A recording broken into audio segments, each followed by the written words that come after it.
Stephen. So this is going to be an interesting conversation. It's a conversation we have in our house naturally all the time, which is why it made its way to this day. We are going to be hearing from three people: C. Jane Kendrick, Andrew Jolly, and Steve Urquhart will be joining as a panelist. So I'm going to make an intro of all three. First, Courtney Kendrick. Oh man, I see Chris in her shot with her. So Chris is her husband, and I don't know if he'll be joining or if he's just there for support, but good to see you both. Courtney is a writer, blogger, columnist, speaker, and community advocate. For 16 years, she has cultivated her award-winning blog, cjanekendrick.com, where she writes personal essays on a wide range of topics. As a lifetime resident of Provo, Utah, she co-founded, produced, and hosted the Downtown Provo Rooftop Concert Series, as well as the annual celebration of Provo Women's Day. After 3 years as the community outreach advisor for the Provo City Mayor's Office, C. Jane left to pursue civic and political work. She lives in Provo's Tree Street community with her husband, Christopher, and her 4 wonderful children. So I'll be, and Courtney always has strong opinions, so I'll be really interested to see how this goes. Andrew is a seeker of truth, love, and adventure, the greatest of which is being married for 22 years and being the father of 2 daughters and 2 sons. Oh, I love that. Andrew is a serial entrepreneur and has focused on technology, hospitality, finance, real estate, cannabis, and the emerging psychedelic industry. He currently serves as an advisor Noetic Fund to the Noetic Fund, one of the first venture funds in the world focusing on psychedelic medicine and related sustainable solutions for mental health and physical well-being. His background: after selling the marijuana company that he founded in Nevada, he and his family recently moved to Midway, Utah, where he spends part of each day playing in the mountains. Good for you. Andrew was raised in a Mormon household in Las Vegas, Nevada, and attended BYU as an undergraduate. He later earned an MBA and a Master's of Information Management from Arizona State University. Andrew has a passion for men's work, specifically working with former Mormon men who are navigating the wonders of life after fundamentalist religion. So that, I'm sure, will be worked heavily into this conversation. And then Stephen H. Urquhart is the founder of the Divine Assembly. He teaches health policy at the University of Utah Medical School and also practices law. He was a member of the Utah House of Representatives from 2001 to 2008 as the Majority Whip and Rules Chair, and he served in the Utah Senate from 2009 to 2016, where he was the Higher Education Sub-Appropriations Chair. Steve is a graduate of Williams College and BYU Law School.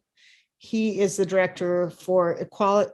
He's on the board of directors for Equality Utah and a chair of the Utah Area Health Education Centers. For his community work, Steve has been honored by the ACLU, Equality Utah, the Bar Association, and the Utah Pride Center.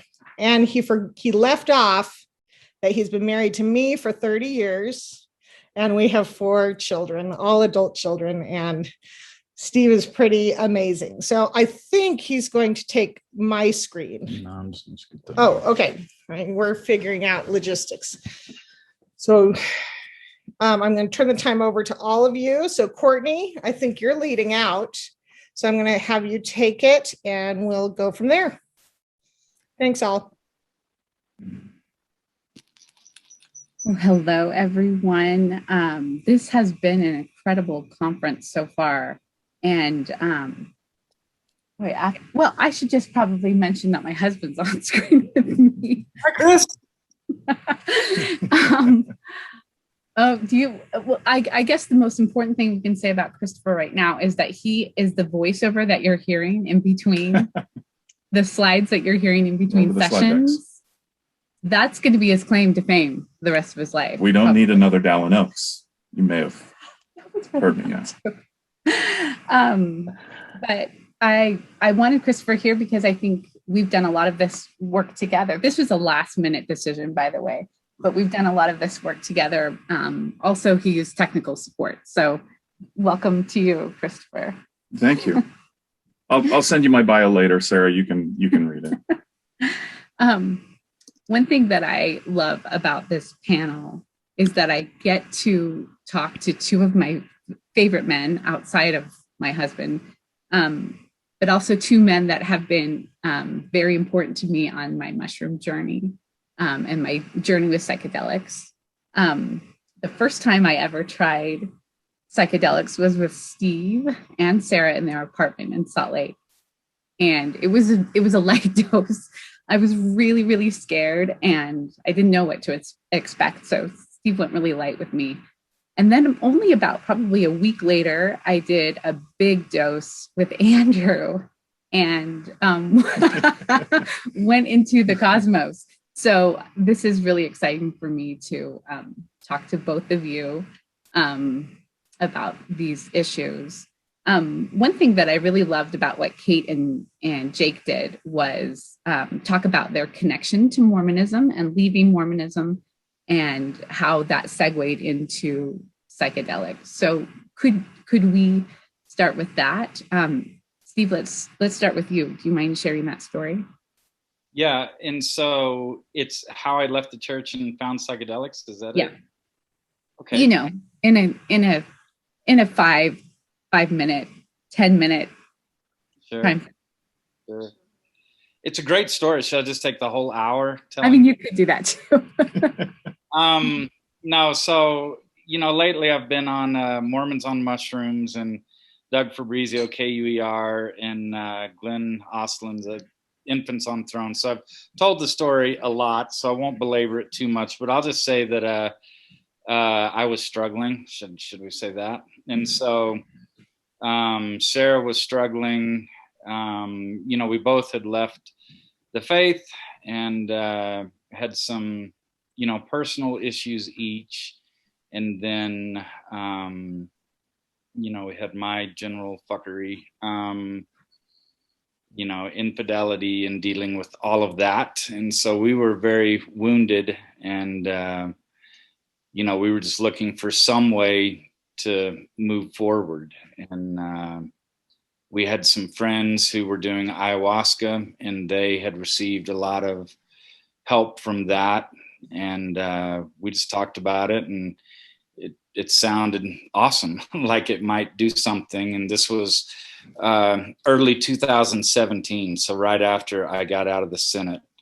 And it really has been a marvelous journey that led to a lot of healing. And, Sarah and I are closer than we have ever been. And it's just been a lot of magic. And I imagine that's a lot of what we will talk about during this hour. Thank you. Andrew, tell us your story. Well, first, hey, everybody. It's great to be here. I freaking loved that last session. Jake and Kate, never met either of them, but in thinking about this topic, I think they pretty much already covered it. I mean, they laid such a beautiful foundation of talking about patriarchy and some of these other things. And just want to say hi to Chris and Courtney and Steve and Sarah and everyone else out there that I can't see. So I stopped believing in the church probably 15 years ago.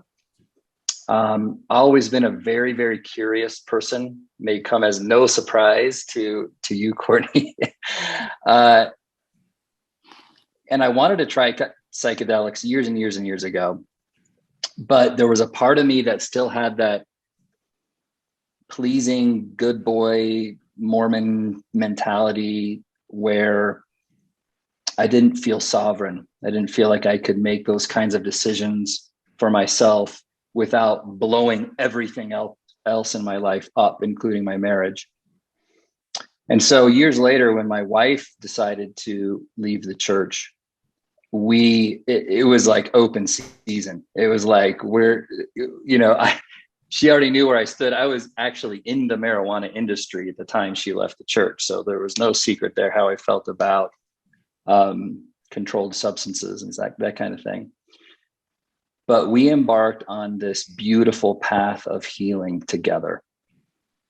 And I get emotional even thinking about it. Changed my life, changed our marriage, changed everything. And so that's how it all started. The first psychedelic we did together, well, I won't get into that story. The first classic psychedelic we did together was mushrooms. And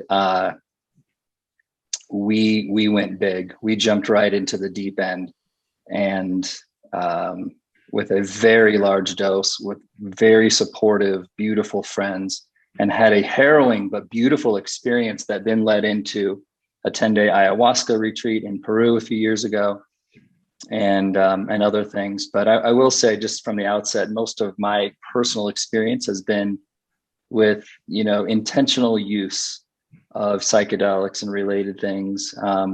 Very selective, very careful. I really appreciate the slides that have been shared. Those pretty much describe fairly accurately the types, the set and settings that I have had experience with. Hey, and if I can jump in, someone in the chat is asking doses. So, both of you talked about going big. Can you quantify that? Yeah, my first dose with you, Steve, I think was only about 1.5. Yeah, if I remember. Up to 2, yeah. Yeah. And then 2 grams. And then with Andrew, I went to 3.5, which kicked my ass. I think I've done them now to where 3.5 seems pretty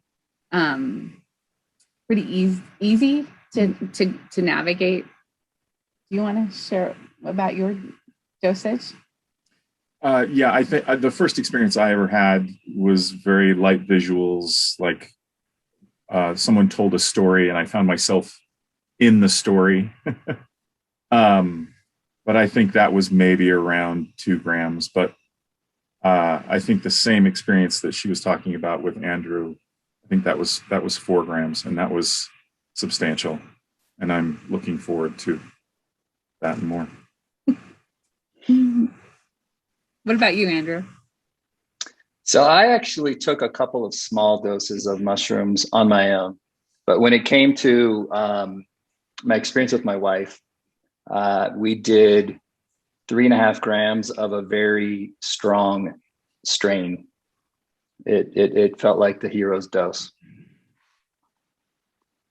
And just for clarification, I have heard that hero's dose is anywhere between 5 and 7. Is that typically what people say about the hero's dose?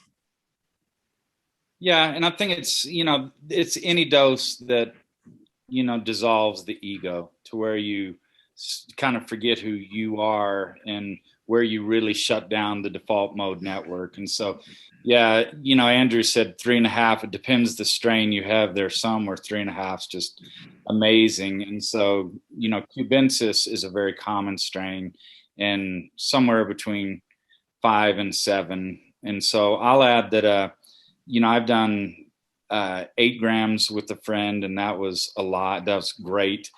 And some of my best journeys have been, I like mixing ayahuasca and a few grams of mushrooms. And I'm probably going to talk about some of those tonight. But I'll add that now, if I'm with other people, I'll typically take a gram,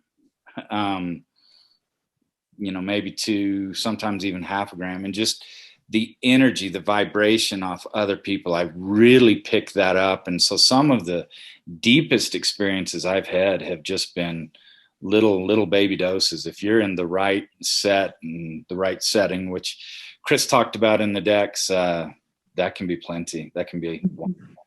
Mm-hmm. Okay, awesome. And I just quickly wanted to share my story too.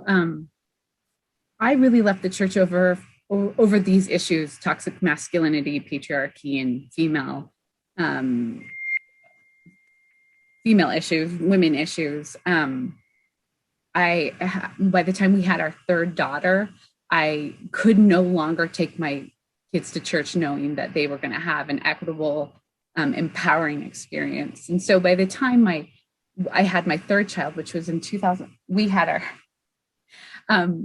which was 2014. I think I always mark that as the day that I was done with the church. But it took me 7 years to really do anything in the psychedelic realm. I just felt like I needed a lot of time to do some processing on my own. And I could see that a lot of people were getting into psychedelics. It just wasn't the right time for me. So I just took it very, very slowly and got into it when I felt like the time was right. But would you say that that's similar? I always tell people I was 8 months to a year behind her and leaving the church. It was obviously, as our topic will, explore today, the church did pretty good by me in most respects, right? Like I didn't, as long as I minded my P's and Q's and leaned into my toxic masculinity, I was, it's an easy place to be for a lot of guys. But as she started challenging some things, I had to start challenging some things, and yeah, so 8 to 9 months, I think. And there are other things you may recognize me from. I had all sorts of issues around certain church temple production that I was Peter in one of the temple movies, and felt like I had to protect that. Like if I left and that was a public thing, that they would remove the movie. I now see the folly of protecting that. Coming in. What's that? The royalties are still flowing. The royalties are still coming. I had to protect that residual income. As I started challenging some things and started doing my own learning and my own thinking, if you know Courtney, she's powerful and makes her own decisions. And so I did trail her for a long time. But as I started doing my own work, I started realizing that I needed help. I was doing all the things. I was doing the reading, and I was doing the therapy, and I was doing everything that I thought I could. And I just seemed to keep uncovering the way the last presentation, Kate and Jake talked about, those things that we reject and we put away and we build walls around. I love how they said that we need to. I was trying to get those things back for healing and for becoming complete.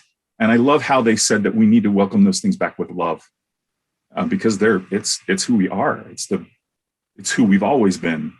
And so through friends like the Urquharts and the Jollies, starting to look at what people had always said psychedelics could do, and kind of this renaissance of the research and the learning and the acceptance, because there was a lot of residual fear of everything from cannabis to alcohol to psychedelics. And I have absolute confidence saying that Andrew's wife, Allison, told me the night before I had that the classic ego dissolution journey. She says it's 10, 15, 20 therapy sessions in one. And I would times that by 4.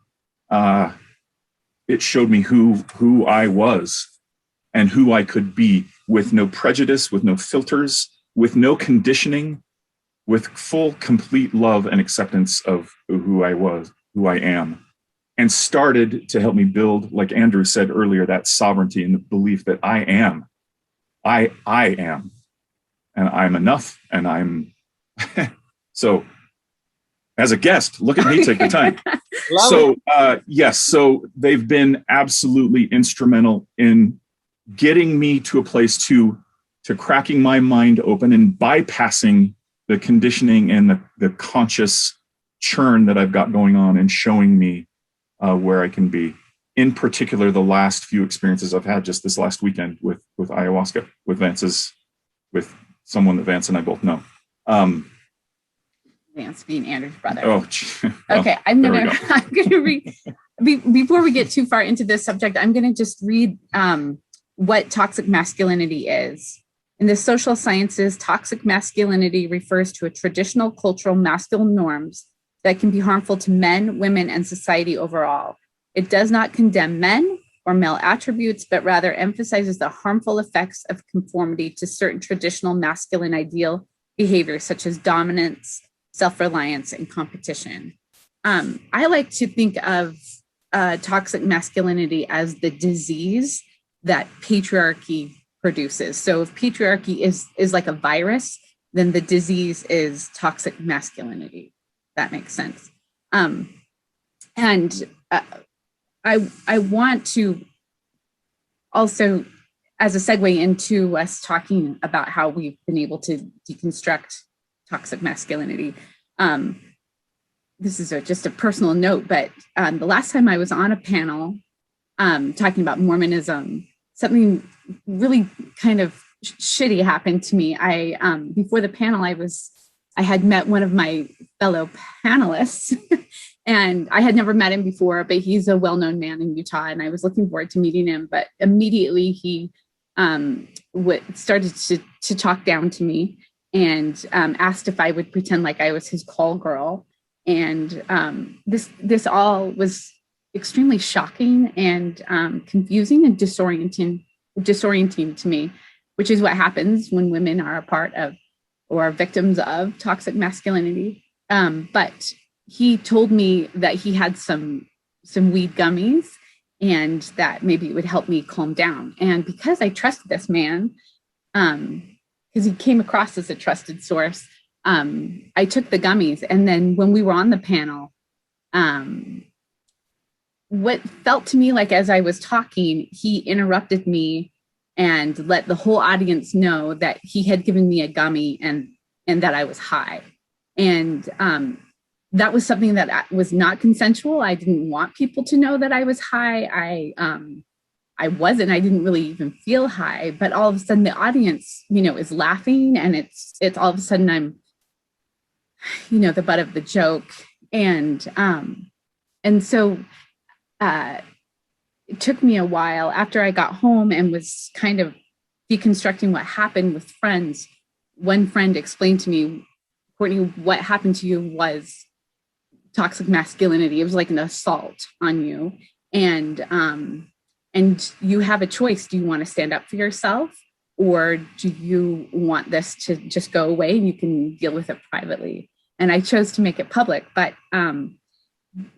I was reading those conversations I had with friends this morning. And what I said to my friend was, I showed up to that panel believing that I was a human being and that I had all the rights to be respected and to be considered as a viable human being. And he treated me like I was a tool or a punching bag or a call girl, whatever the hell that means. But what I felt was that I wasn't a human being in his eyes. And Steve, this has led to conversations between you and me about seeing women as human beings and how psychedelics have helped you on this journey of being able to see women. Do you want to talk about that? Yeah. So like Chris, I'll back up and say that I had some experiences where I saw my soul. I joined the church when I was 10, which was good in a lot of ways. My family was pretty mutt, and it gave some mooring and adults who cared about me, and that was cool. But it really stifled me in a lot of ways. It just shut down my spiritual development, right? I got the answer key for life. And so I didn't have to think, I didn't have to process. And there was a lot that I should have been processing from my youth. And so, I just didn't. And so I think of Jake and his comment about the natural man I mean, I remember the miracle summer of 1978 when tits were invented. I was going into 8th grade, and this is just the human body, and human bodies are awesome, right? We're attracted to that. But God, I just, this is sin. And so, women just were something that led to sinful thoughts, and that's how we're programmed. And so, I think the church stifled my spirituality, and I think it really hurt me sexually in terms of relating to women, like you say, as full human beings. And so if you challenged me on any of this, I would have said, what are you talking about? That's ridiculous. Because, that's the thing, is we often don't see these things in ourselves. And so I'd done some work, saw my soul, went back to when I first joined the church, just felt so lost and scared. So since then, I started speaking kindly to myself, learned that I had been mistaking sex for intimacy, that's what I longed for, intimacy. So I'd been making some big strides. And so, Courtney, we were out one night, you, Sarah, and me, and you and Sarah were talking. And so, because I'm a funny dude, I just chirped in with something. And so it was funny. So, I had to insert it at that point in the conversation. So you just looked at me and you just said, Steve Urquhart, you don't even see me. And then you kept going with Sarah, and, I'm just like, well, yeah, I do. But, I do love and respect you. So I'm like, I think I screwed up here. I don't know what that even means, but that stuck with me. So 2 weeks later, I'm in a mushroom session, and I see these lights. So this is what I want to say about psychedelics. A lot of it, it's our subconscious trying to reach us, trying to teach us, but we don't have the language. We don't have the words, the vocabulary. So a lot of it is metaphorical. So I saw this light show, and it was the most amazing light show I'd ever seen. I'd never seen anything like it. Yet I had this weird dissonance, because I'm like, I know this. This is so familiar. I know what this is, but I see the lights. I'm like, I've never seen anything like this. And then I realized, oh, that's Sarah. These lights, I'm looking at Sarah. And so, I came home still somewhat altered, and we kind of love the routine. I'm just laying on top of her, just forehead to forehead, and I'm telling her about it. And so went back to our conversation, and I said, Sarah, I don't know if I even see you. We've had 4 babies. We've had all this life together, which I think it's an amazing love story, the ups and downs and the reality of it. But I'm like, I think I don't see women. I think I don't, I take things to a superficial level.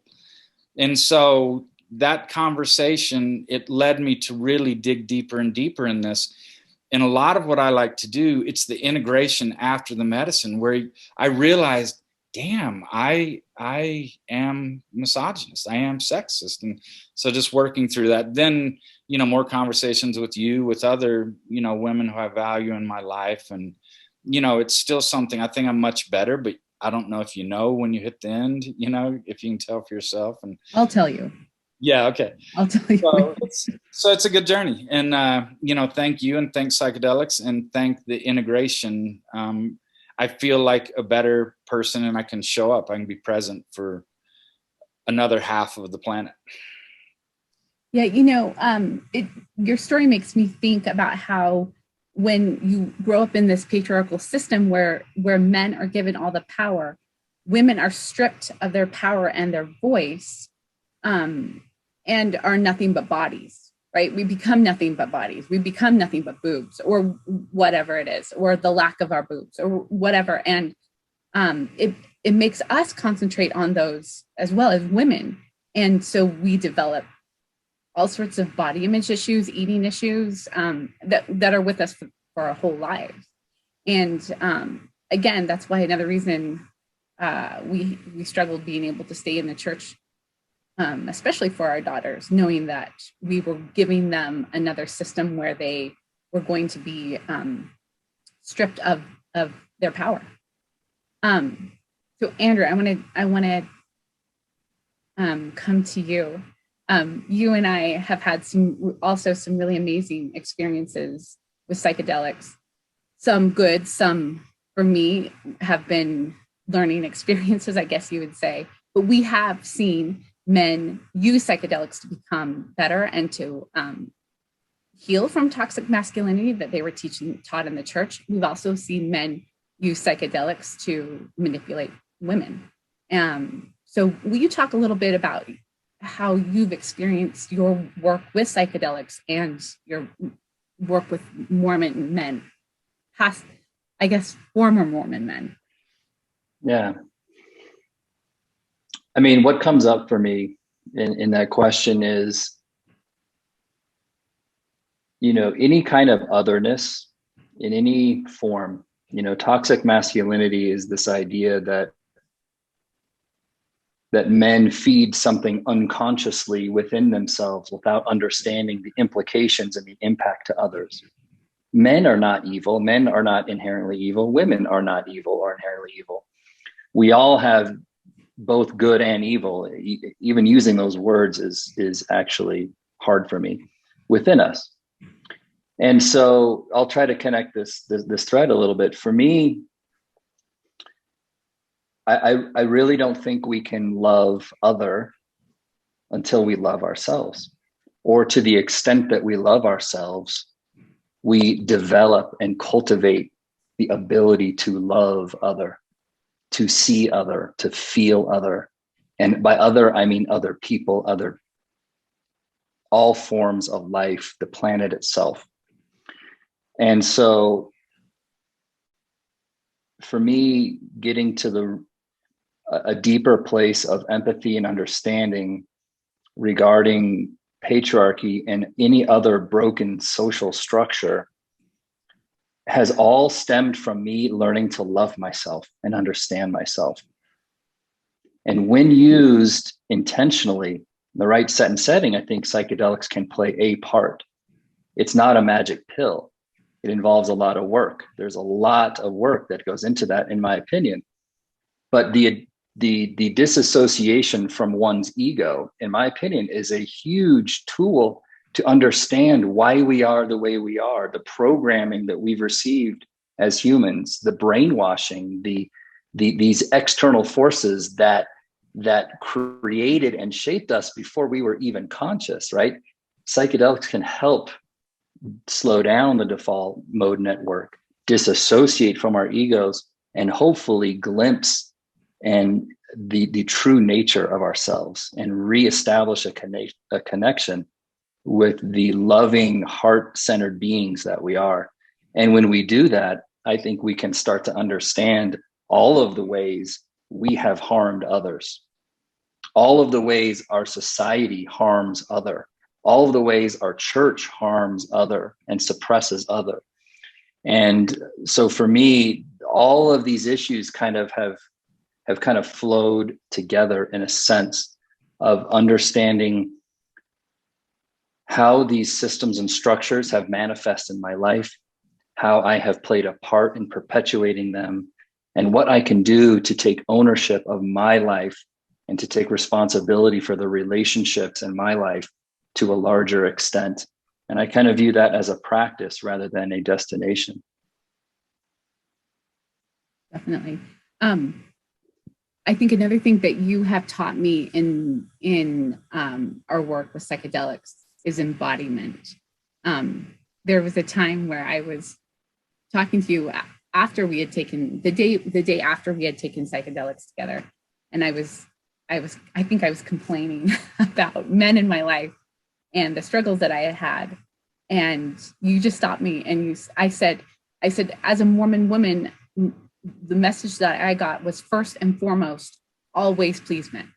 So if a man is assaulting me, my default mode network, did I use that right? Good term, was to allow them to harass, because standing up for myself would make that man feel uncomfortable. So I was saying, like, these are the reasons why I feel like I'm always a victim of toxic masculinity, and you just said, just stop. And you said, how does it feel in your body? How has it always felt in your body? And then I realized that I had lived my whole life with pain in my body because I never ever felt like I could listen to my body, or I could stand up for myself, or I could have boundaries, especially with men. And your wife Allison was really great. You walked through like physical things that I could do to show men that I have boundaries, physical and emotional boundaries.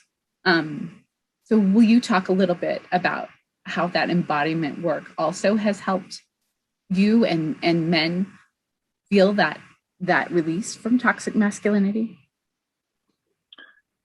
Yeah. Thank you for that story. We come from a culture and a society that disconnects us from our bodies from the beginning in a lot of ways. And we all have our own independent experience of how that manifests in our life.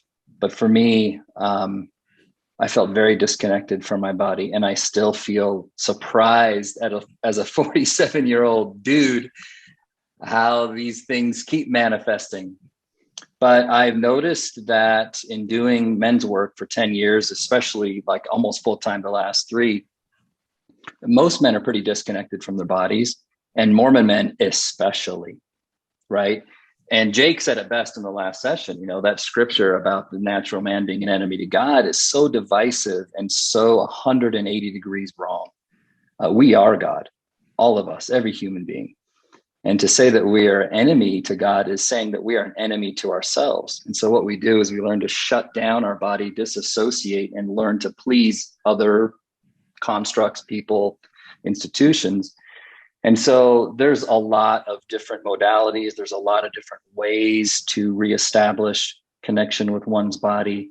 But I would say, in my experience, the number one thing is practice. There's no magic pill. There's no magic program. There's no magic guru.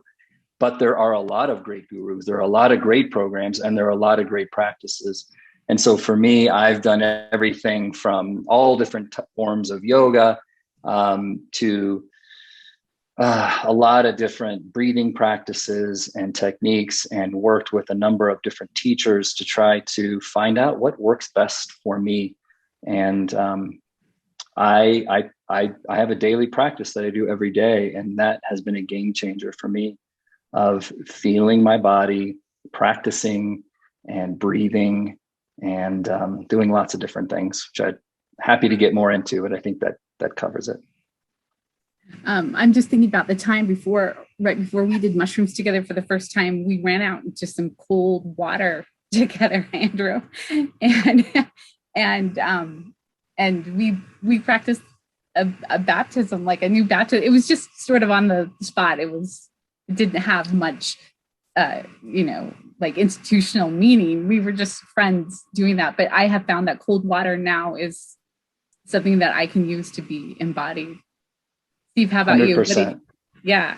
Do you have things in your life that you use to get back into your body so you can examine your own white male privilege? Yeah. So I love the idea of reclaiming ritual.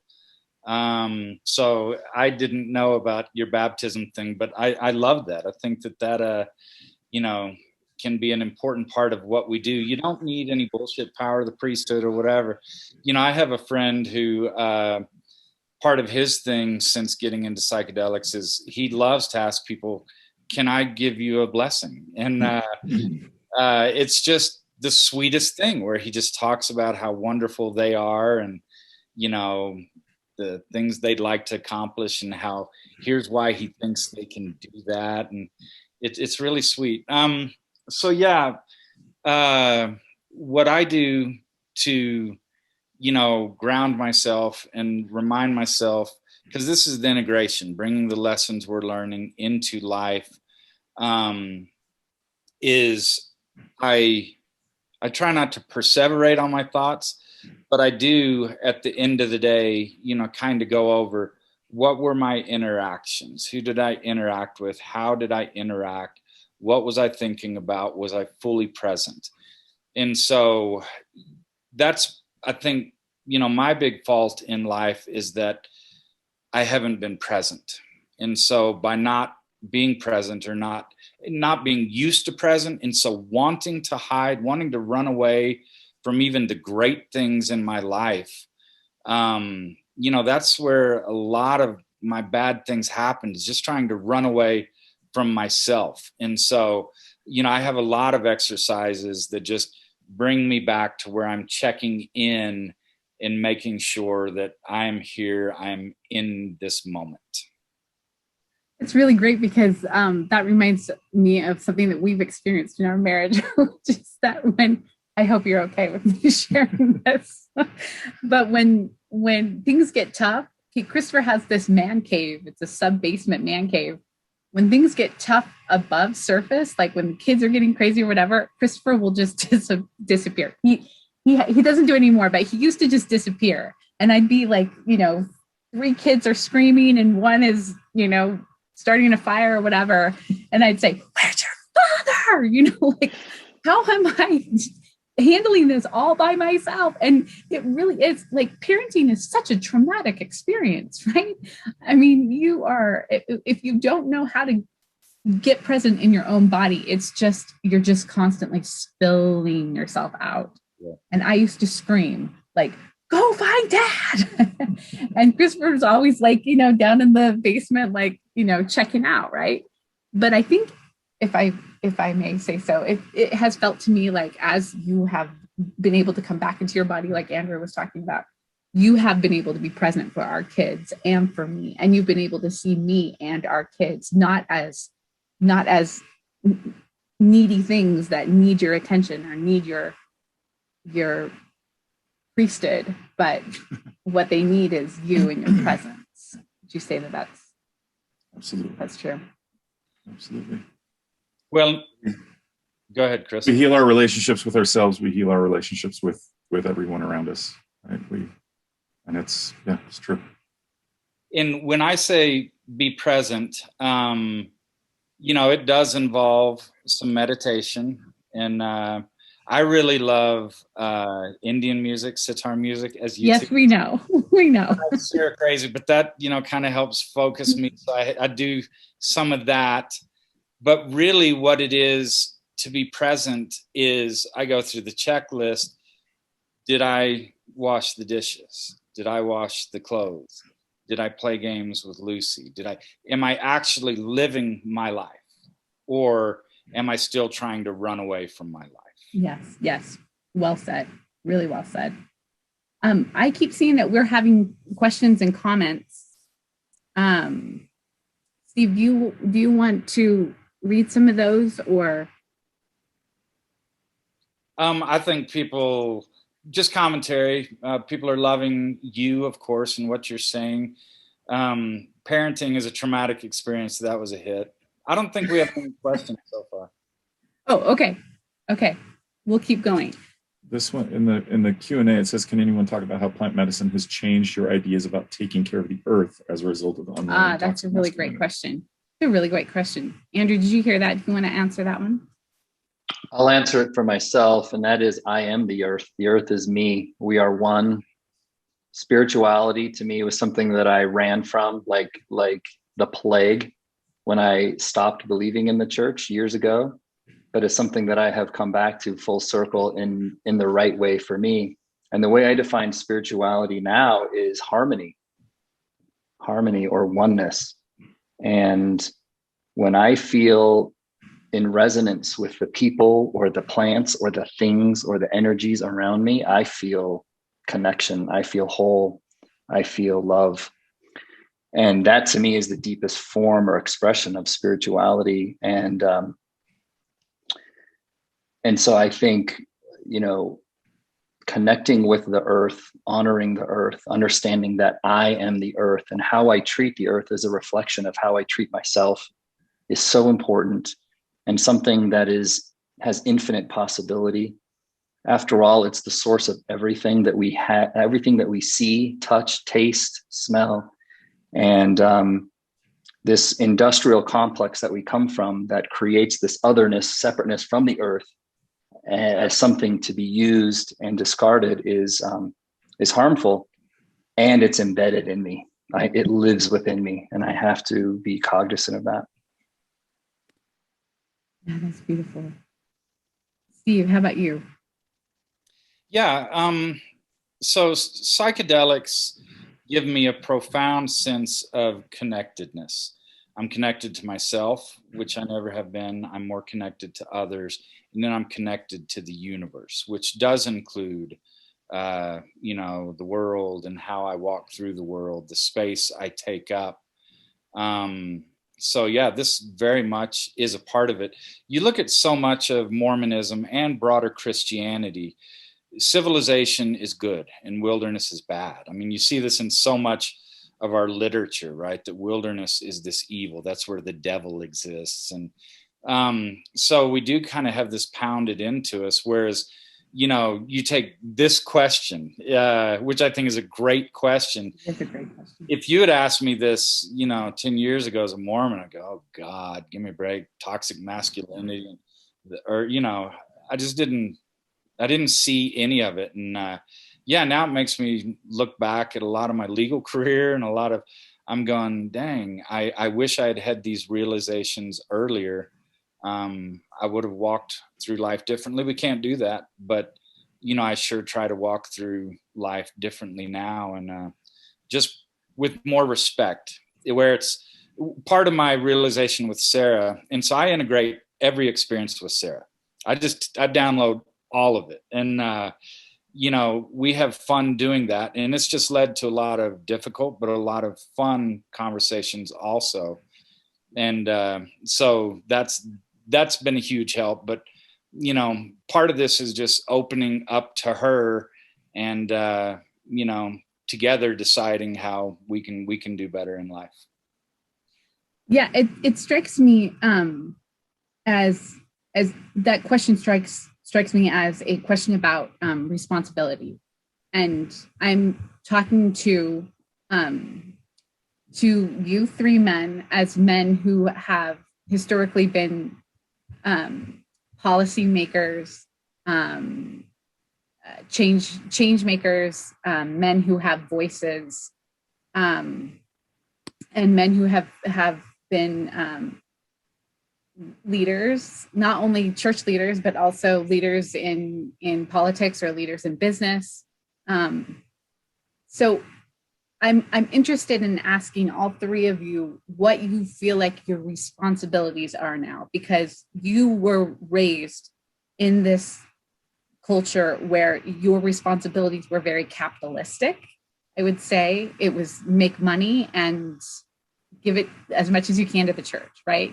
Give as much time and money to the church. How have those responsibilities changed for you, would you say, in this journey? Andrew, let's start with you. There's a lot of ways to answer that, and I appreciate the thoughtfulness of the question, Courtney. Self-love and finding your purpose. Those are the two things that resonate, that emerge from that.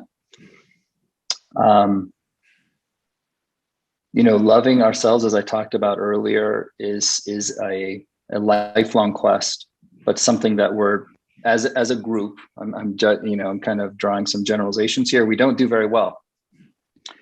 And when we're centered in that self-love, in that place, I think what emerges next, what comes from that is going to be beautiful. And I realized in my own life, a lot of the decisions I made, big decisions, when to get married, having kids, career choices, were made with an external goal in mind, not with my happiness or how to bring my gifts to the world in mind.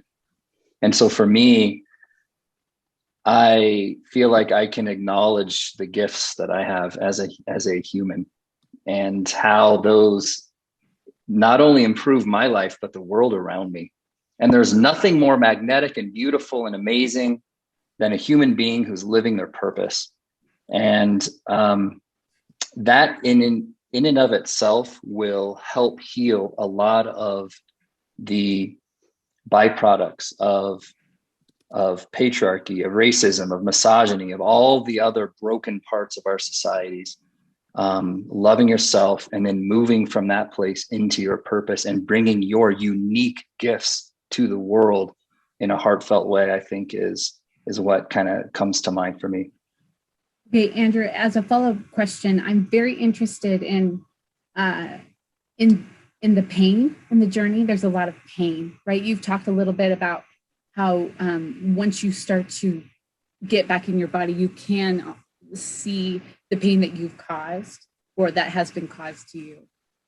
And I think men, especially men who have been privileged, have a hard time doing this work because they're aware of the pain that they have probably caused.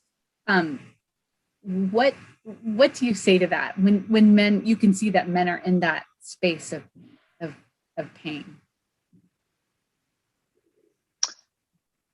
It's a real thing, and there's great reason for that. We come from generations of men who have hurt women. It's in our DNA, it's in our bodies, it's in our epigenetics.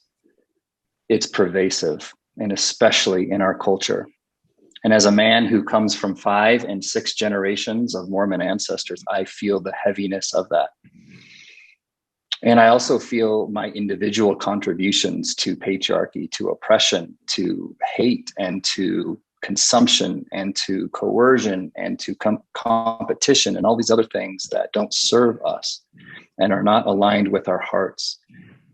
So there is great reason to have that fear, but we don't have to metabolize it all at once. We can only deal with what we are capable of dealing in that moment.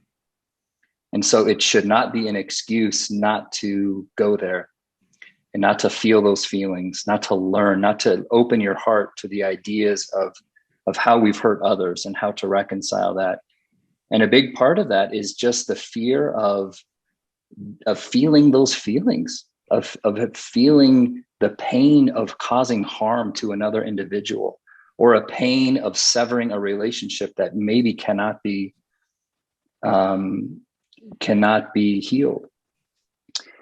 But until and unless we allow ourselves to fully feel the pain, we will never move forward, individually and collectively. Beautiful, beautiful, beautiful answer. Steve, you've talked a lot about coming to that pain within your marriage and your relationships with your children. You want to talk a little bit about that? Yeah. So, I led a pretty boring life. Dotted I's, crossed T's, was responsible. I have a key to the city of St. George and pillar of the community. And, then I left the church, and so ripped up that answer key and, hadn't really developed a moral, ethical compass of my own, as pathetic as that sounds. And so, pretty immediately got into alcohol and bad drugs. And so this might explain a lot of policy to people, but my last 3 years in the legislature, I was drunk and or stoned every single day. I just did a lot of damage to a lot of people. And, that involved not seeing women and being selfish and just mistaking sex for intimacy and just trying to escape. I did try to kill myself, and so much of this was just so I wouldn't put a bullet through my brain, that I'm just grasping for something. And, then starting to heal, I realized, oh my God, this is horrible. I've just hurt people. And, a lot of my ceremonies have just been me in a puddle of tears, just sobbing for what I have done. And it then all you can do is try to make it right. And so, it's led to a lot of conversations with Sarah. Like I said, we integrate everything. And, with my patriarchal paradigm, I thought I was Johnny Carson and she was Ed McMahon, but I realized that I'm her Ed McMahon. She's the star. And, it's just coming to terms with us and our relationship. And part of it is a humility that I never had, but part of that humility is also, I think Andrew used the word sovereignty. It's being independent, autonomous, sovereign. I walk the earth alone with people, around me, but there is no Sarah Steve creature that walks the earth. Sarah walks the earth, Steve walks the earth. Like I walk the earth with a lot of people, and independently, autonomously, I choose now to honor Sarah. I don't need to sneak away. She's not my mother. I don't need to sneak away to do certain things. I can be sovereign, independent. I can own my space, and standing my ground really for the first time in my life, being strong.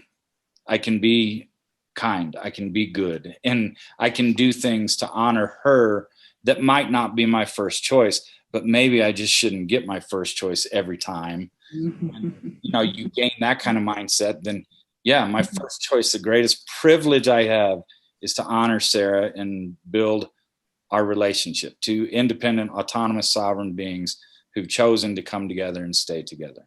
Yeah, I think the word choice is really great. Yeah, Andrew. Can I ask the questioner a question? Oh, I love it when you do this.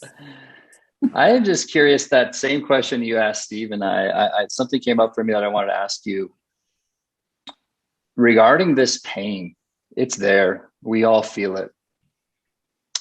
How do you experience that as a woman who has dedicated a lot of energy to understanding and coming to terms with this? And number two, how do you not become bitter, angry, cynical? Because I don't experience you that way, and I'm just wondering how you've handled that. Thank you, Andrew. Well, I think your second question is probably the answer to the first question, which is I had to be okay with being angry. Anger had to become my best friend, my greatest shield. I had to walk with my anger and look at my anger and be curious about my anger all the time. And I had to allow other people's anger in my life. And what I realized is that I have said this before a couple of times, but anger is my ignored intuition. Whenever I ignore my intuition, it comes out as anger, right? And so when I embraced my anger and loved my anger, like anger was my parents will tell you the story that I was born angry. I just came out screaming and I've never stopped, right? But I think I absorbed a lot of my mother's anger, my grandmother's anger. And so by the time I came out, I was just a ball of flame. And but yeah, as soon as I could embrace it, because the church just did not let women be angry. We only got to be one thing, and that was sweet, right? Everyone loved to talk about their mother who never complained, or their grandmother who never said an ill word or whatever. As soon as I was able to say, okay, anger, it's begin you, let's work this out, then I realized it was just me ignoring myself, just me ignoring my body, ignoring my own intelligence. Being an intelligent woman was also never something that worked in my favor as a Mormon woman. But I also have to say that when I think about coming to terms with my anger and being okay with my anger, I also have to say that that's been part of our journey too, because like you said, Steve, we had to be able to say, this is my anger. It's mine. It's not yours. It doesn't reflect you. My anger is mine, and you don't have to take it on you. And so I think a lot of women are scared to talk to their husbands about these issues, women's issues, toxic masculinity, because they're afraid that they're going to hurt their husband's feelings, right? So we had to have a lot of talks where I would have to start by like physically saying, like, zip up the space between us and saying, I'm over here and you're over here, and this is my anger and I want to talk about it. and you have your anger and you can, talk about that, but it can't be enmeshed. It can't be confused. I just don't, if you can't separate them, then the anger spills into your connection with each other. You say that's true. And it took me a long time. And maybe that's a side effect of toxic masculinity, is just believing everything is about me. Everything is about myself. And it's still something that as those things are. I think that's there's Sarah. Are we wrapping up, Sarah? Yes. Okay.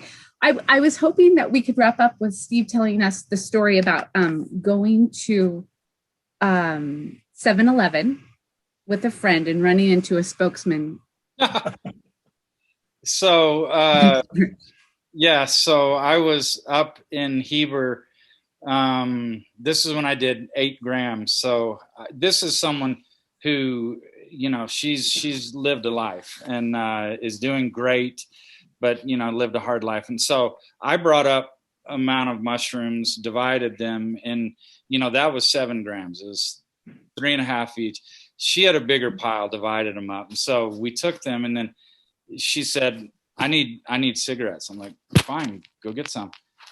Well, I didn't know we had to hike down into town. She lived kind of up on the banks in the Heber Valley. And so we go into town. So I'm wearing my travel suit. So Virgin Airline pajamas and Southwest jacket that says Jimmy on it. And so we go to Smith's. And so I'm carrying a carton of Marlboros.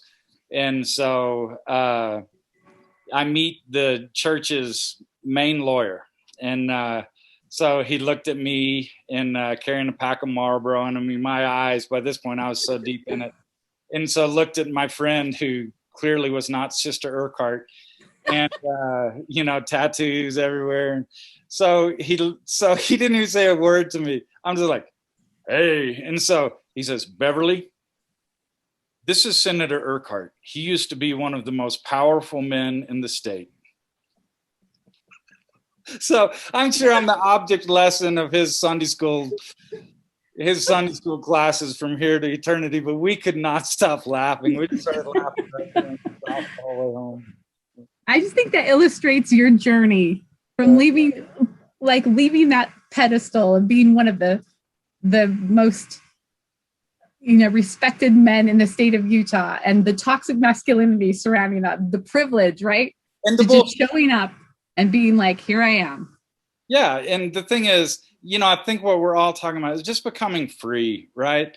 I mean, who cares that I had this title that was doing these things? I thought it mattered. It just doesn't. What matters is being kind and good and happy and taking care of each other. And thank you, Courtney, so much, and Andrew and Chris for sharing, and everyone on this. It's just fun. We're all on a journey trying to share with each other and learn and teach, and this is beautiful. Courtney, can I ask you one question? So do you have parting advice because when we leave the church, it means one thing: we stop going to church. We have all the same programming. Do you have a takeaway for the thousands of men who are listening?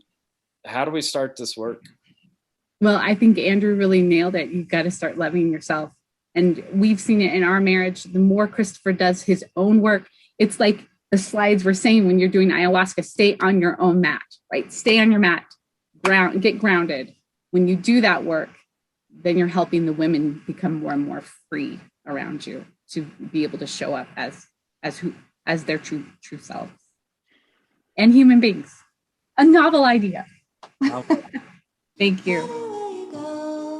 Thank you.